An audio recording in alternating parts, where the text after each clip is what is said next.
Hi everybody, I'm Mike Garska with success2hs.com and findamentor.com. Welcome to this week's Help Me Communicate, where I help you become a better communicator. It's Valentine's Day. Happy Valentine's Day, everybody.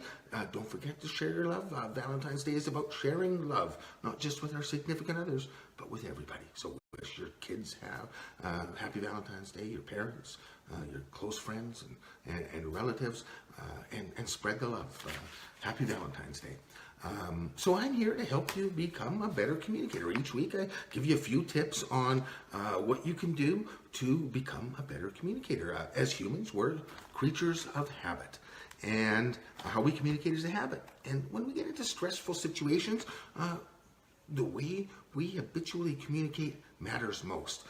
Throughout the day, throughout our regular days, things are going along smooth and well. We're all great communicators, or good enough communicators to get us through and help us live in peace of mind. But when the stakes are high and emotions run deep and things are a little bit off kilter, that's where our communications habits matter most. And if we're in the habit of speaking effectively and choosing our words wisely, it makes a big difference. So that's why we do help me communicate on a weekly basis to give you tips every week on how to enhance your effective communications habits. And so this week we're going to talk about the right way to use you statements. Do you want to be a better communicator? Of course you do. So do I. And we can always communicate better. So do you use you statements? You bet. I haven't met a person yet who doesn't use you statements. So what's the right way to use a you statement? Because you statements are very sensitive. You statements can either put people on the defensive and shut them off and make them walk away, or they can keep people engaged. So how we use the word you is very, very important. Have you ever been taught how to use you statements effectively? I know when we take communications courses, every communications course I've read about or taken talks about I statements, but very few of them talk about the right way to use you statements. So I'm talking about that today. And what triggered this is my wife came home the other night and said, "You know, I was told today that I can be better at my you statements." She's a physician that monitors other physicians' health. And so she has crucial conversations all the time with physicians and other people about their actions and what they do and what the behaviors are. And so you statements come up frequently. And there's a right way to use you statements where we have a backbone and some sternness, and we can still give advice, but still being gentle in our communications methods. And so we talked about you statements that night, and in fact, she uses the word you effectively in the right way, in the right statements most of the time. Now, one of the things I admire most about my wife is that she admits when she makes a mistake. She finds a way to turn mistakes, the adversity of mistakes, into a seed of equivalent or greater benefit. And so I'm going to give you the tips about that. So when we make a communications mistake, how many people have made a communications mistake? I know I certainly have. And so there's a 4-step process to turn communications mistakes into a seed of equivalent, that adversity into a seed of equivalent benefit. And that's real simple. And this is what I admire about my wife, because she's really good at that. The first thing you do is own that you've made a mistake. The second thing you do is you commit to correcting the mistake or doing better next time. The third thing you do is you say sorry to the person that you've made the mistake with. And the fourth thing you do is that you move on and get on with life. Have you seen people wallow in the mistakes that they've made and not able to move on? That fourth step's critical. Be able to move on. So when you make a communications mistake, this is your quick free tip today, quick one. First, own the mistake, commit to being better, say sorry, and then move on. So today, back to giving you the you statement communications tips that my wife and I talked about. What are the right ways to use you statements? I'm going to give you 4 tips today. Two ways to use you statements correctly, or actually the word you correctly. The first one is in behavior and situation descriptions. That's how you use you statements. The second thing is the right way to use the word you is in effective questioning. And we'll go through that list. I'm going to give you 2 don'ts today around the word you as well. And the first don't is don't use you when you're using negative labels and names. That turns people off and puts them on the defensive and actually cuts them off from you. The second way not to use you is don't use you most of the time with the words need to, have to, or should. And I'll give you some options, an option that you can use rather than the need to, have to, or should. So let's start with number one. Use you in situation and behavior descriptions. Now, in this situation, you're actually combining the you statement with an I statement. So we go back to the basics of how people communicate, and people communicate using the human interaction process, communicating from the hip. We all do it.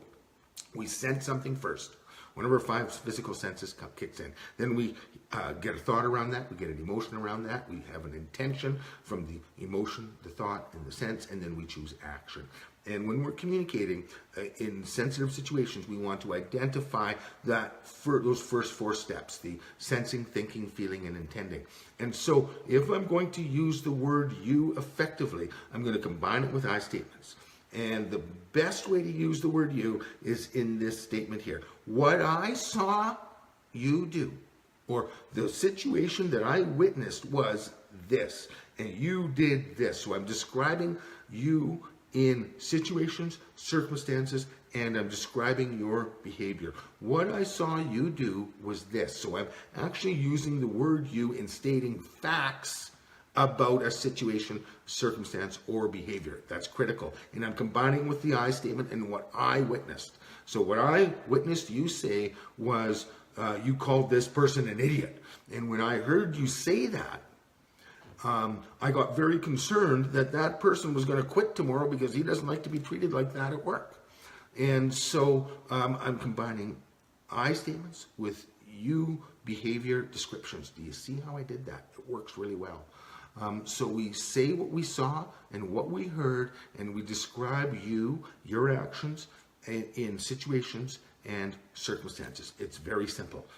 Use your human interaction process and that sensing part of it to describe what the other person did or said in a particular situation or circumstance. So you in behavior descriptions and circumstances. The other proper way to use the word you is in questions. Now, there's good questions to ask and other questions to ask. Let me give you an example of a bad question. What the heck did you do that for? Well, that's putting you in a question, but with the tone that I used and the way that I said it, when you heard that, if I said, what the heck did you do that for, in something that you knew that you could have done better, what would be your reaction? Your reaction would likely be, I know mine would be, to go on the defensive. Whoa, slow down, buddy. You're attacking me. I would feel attacked. I would feel defensive, and it would actually cut me off. So that's not the right way to use the you statement. What the heck did you do that for? Or what were you thinking? That kind of stuff. What you use, the question that you asked, the way we use you in a question is to ask about the other person's hip. So again, I described the behavior. I saw you do this. I'm really interested to find out what your thought pattern is or how you felt and what your intention was when you did that action. Can you share that with me? Because I think that the action was wrong, and I would like to explore what you could have done differently with you. Now, when you hear that, when you did this, I'm wondering what your thought pattern was.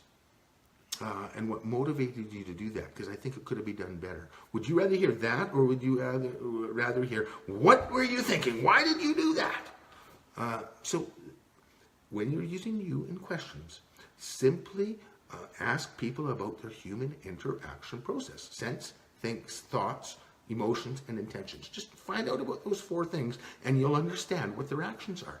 Do you believe that 2-way communication is better than 1-way communication? Of course, we all do. And so the next stage and I gotta say this, when you ask other people about their human interaction process, what they were thinking when they did that, what they were feeling, what their intention was when they did that, what was their thought pattern. Well, after you've asked that question, it's very important to take the time to tune in, snap on, and listen to what they've actually said. And when we do that, there's two phases to this listening. Actually, there's three phases. One is to listen to what they said. Two is to validate what they said, what their process was. And remember, every person's human interaction process is unique unto themselves. There's 7 billion different humans, 7 billion different hips. And how we respond is a little bit different in each person.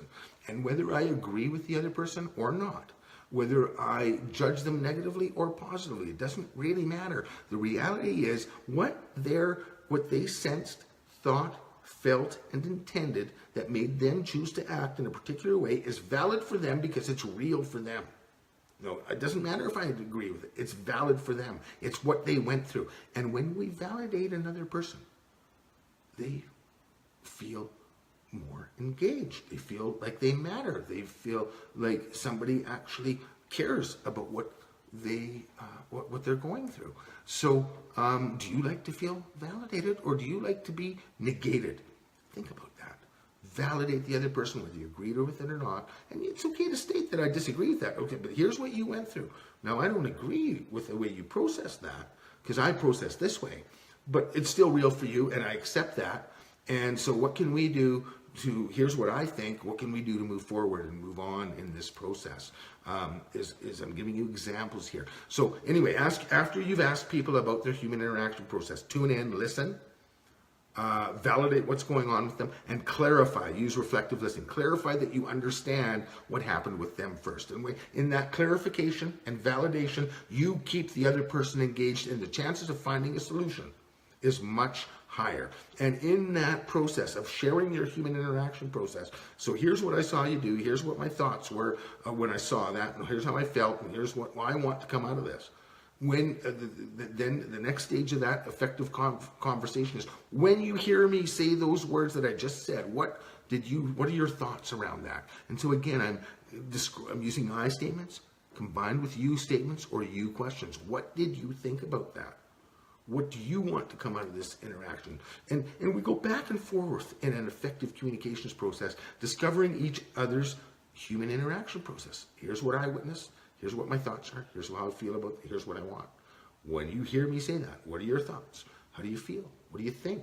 What do you want? And you don't necessarily have to get all four of those, but typically in an effective communications interaction, especially when the stakes are high, emotions are deep, the situation is crucial or critical, you want to explore at least 3 of that first 4 steps of the human interaction process. And so you want to find out what their senses are, their thoughts, and their intentions, or their senses, their feelings, their intentions, or their thoughts, the feelings, and their intentions. 3 of the 4 at least. Great little tip. And then you go back and forth in the conversation.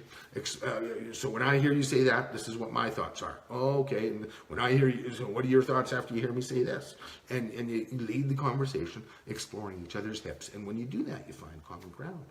Now I want to go into the don'ts of how to use the word you. And the first one is don't use you in negative labels and negative name calling. If I call you an effing idiot, how do you feel about that? Probably not so good. If I call you a really nice guy and a great communicator, how do you feel when you hear that? You feel more engaged. You feel boosted up.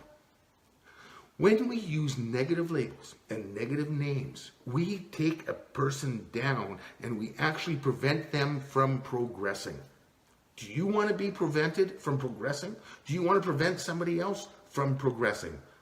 I don't think that most of the time we do. I mean, sometimes we might get emotionally negatively charged and we want to affect people in a negative way. But is that really what you want deep down? No. So get in touch with that inner desire to be a positive person, to have a positive effect with other people, and eliminate negative labeling and name calling from your communications habits. Having said that, it's a really good idea to positive label and positive name call. When I tell you that you're really good at something, you feel better about it. Do you agree? Yes. So tell people the things you like about them. Tell them the positive attributes that they have. Use positive labeling and positive name calling with the word you instead of negative, and you'll find that you will have more friends and that you will have less conflict in your life. So great habit, eliminate the negative labels and name calling from your communications habits. The second way to avoid using you is with the words have to, need to, and should. When I say to you, you need to do this, and if you don't, there's going to be a big consequence. There are times when that's appropriate to use need to and have to, but most of the time when I say you need to and or have to, or you should do this, I'm backing you into a corner and taking away your greatest power on earth, which is your power to choose. One of the humans' greatest gifts is our power to choose. When we use the words need to and have to and should, we eliminate that power of a human to choose. And so the word to replace need to, have to, and should with is could. So you could have done it this way. Or you could do it this way, and here's the consequence. You could do it that way, and here's the consequence. When you hear that you could do it this way, how do you feel inside? You feel a little bit less judged, right? And I know I feel less judged when somebody uses the word could versus should with me, or need to, or have to.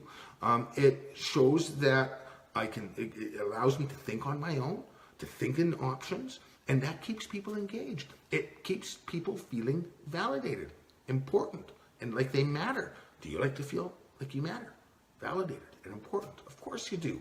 So another great habit is to get in the habit of using could versus need to, have to, and should. Now I've got one of the other words that I ask people to avoid using when I'm teaching the contact system is always, never, sometimes, always, never, or the absolute words. And so if I say never use the word should, could, or words should, could, need to, or have to, or should, need to, or have to, then I'm actually being a little bit unrealistic. And I'll give you an example. I was doing a workshop with construction guys on communication skills.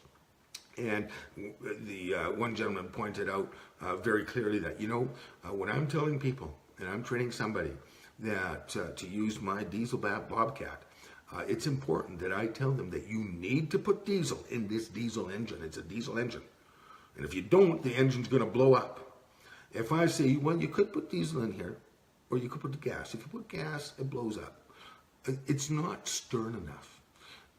So there are times where using the words need to, have to, or should is important, like in that situation where you're teaching somebody that a diesel engine needs diesel fuel, that certain components, if you're working in a chemical lab, for example, you need to avoid doing this or that because you're going to blow up the building, those kind of things. So there are times when it's appropriate, but when we're in crucial conversations and we're exploring options for improving, it's important to avoid the need tos, have tos, and shoulds, and to keep the conversation gentle, involved, and flowing two ways. We talked about two-way communication. So that's your tips this week for how to use you statements, the word you in statements, in questions, and where to avoid it. Number one, avoid using you in negative labels and negative names. Avoid using you most of the time with have to, need to, or should. Use the word you with the word could when you're giving people ideas or suggestions on what they could do, or what you want them to do. Use could rather than need to or have to.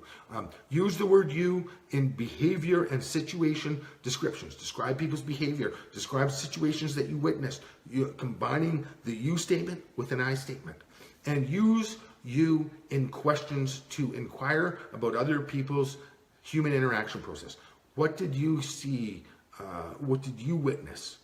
This is what I witnessed, and sometimes people see the different things. When you heard me say that, what were your thoughts? How did you feel? What did you want? So in questions inquiring about people's hips, remember to tune in, snap on, listen, validate, and clarify. And remember, when you make a mistake, and we all make communications mistake, and often if I'm making a statement, I'll catch myself even in the middle of a statement and change a word up. It's okay to do that, and people actually admire that you're making an effort to be a better communicator if you correct yourself halfway through the statement. If you realize that you've made a mistake in a communications interaction, when you go home at night, acknowledge that mistake and take the 4 steps to turn the mistake the communications mistake, adversity into a benefit. Own your mistake, acknowledge it, commit to doing better, find a solution, or you can do better next time. Say sorry to the person that you've made the mistake with, and then move on and get on with things. Don't stay stuck in that. So that's today's tips for Help Me Communicate, where I'm hoping to help you become a better communicator. Remember, how you communicate is a habit. Develop the right habits for how you're using the word you in your statements and in your questions and in your labels and names and suggestions, and you will find that you keep people engaged. You'll be a better leader. You'll have, as you practice being a good communicator, you'll develop more resilience, you'll develop more courage, and you'll find that you have more successes in your life, because the most successful people find ways to communicate and get what they want out of other people and get their intentions and their desires fulfilled through the way they communicate with other people. Don't forget to like our page here. All of these are posted at the successtoolchest.com blog. We also have the contact communications and masterminding program available to you. We're going to be making some changes to that this year. But those changes are available for a lifetime. Anytime somebody signs up for our contact communications program to help you be a great communicator, as we make changes to the program, you get lifetime access to those changes, to those new lessons.